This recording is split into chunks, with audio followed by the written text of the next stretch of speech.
Hello, welcome back to another lecture. In this lecture, we are going to be learning about the loft cut. So let's start a new part file.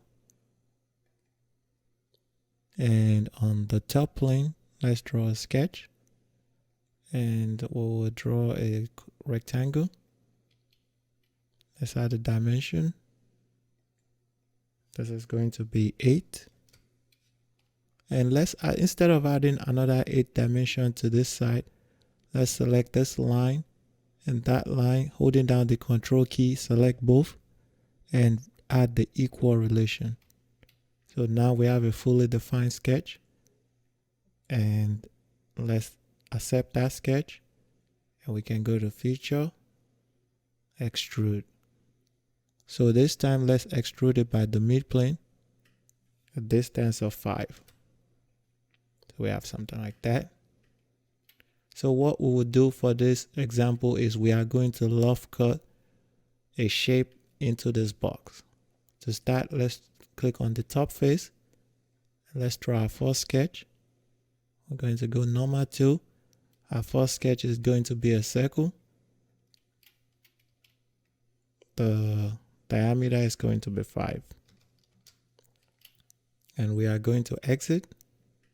Accept the sketch to exit the sketch. And on the bottom face, let's draw another sketch. And number 2. And we are going to draw a corner rectangle, something like that. And let's make this 6. And let's also make the other lenses so we can select both lines. Holding down the control key, select both lines and add the equal relation. So we have a fully defined sketch. Exit out. So this is what we have. We have a sketch on the top and another sketch on the bottom. So to create our loft cut, so we come to the feature tab and we have our lofted cut over here. In the profile, we'll select the circle and the rectangle and click OK. And that is how you create a loft cut in SolidWorks.